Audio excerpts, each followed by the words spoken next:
The old gravestone. In a house with a large courtyard in a provincial town, at that time of the year in which people say the evenings are growing longer, a family circle were gathered together at their old home. A lamp burned on the table, although the weather was mild and warm, and the long curtains hung down before the open windows, and without the moon shone brightly in the dark blue sky. But they were not talking of the moon, but of a large old stone that lay below in the courtyard not very far from the kitchen door. The maids often laid the clean copper saucepans and kitchen vessels on this stone, that they might dry in the sun, and the children were fond of playing on it.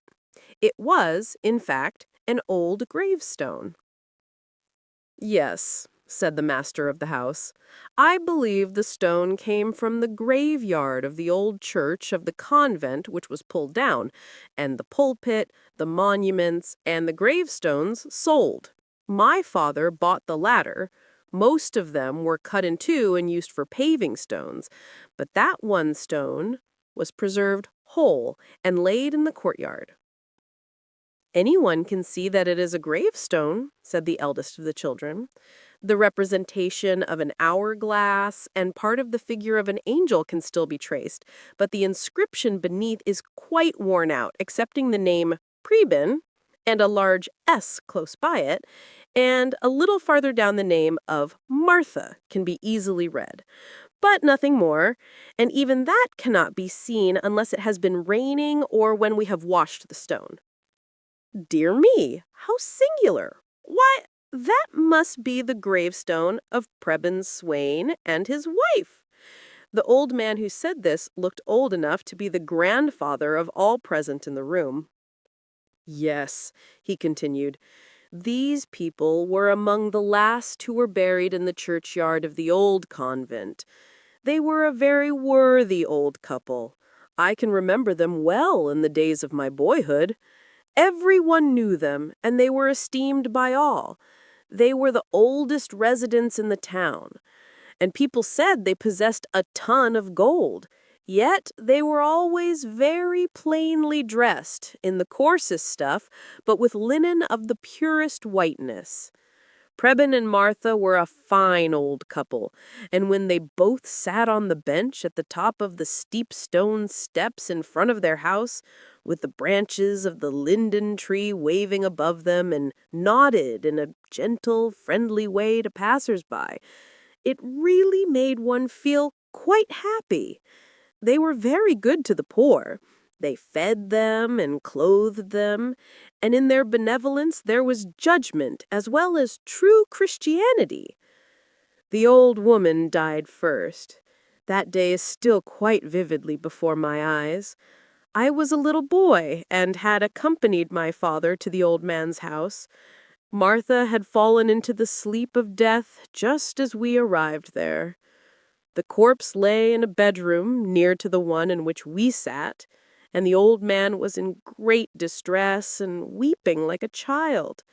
He spoke to my father and to a few neighbors who were there of how lonely he should feel now she was gone, and how good and true she, his dead wife, had been during the number of years that they had passed through life together, and how they had become acquainted and learnt to love each other.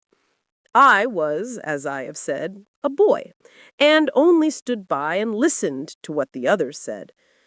But it filled me with a strange emotion to listen to the old man and to watch how the color rose in his cheeks as he spoke of the days of their courtship, of how beautiful she was, and how many little tricks he had been guilty of that he might meet her. And then he talked of his wedding day, and his eyes brightened, and he seemed to be carried back by his words to that joyful time.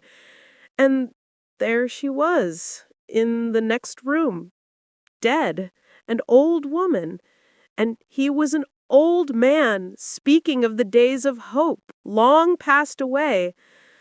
Oh, well, so it is. Then I was but a child, and now I am old as Preben Swain then was.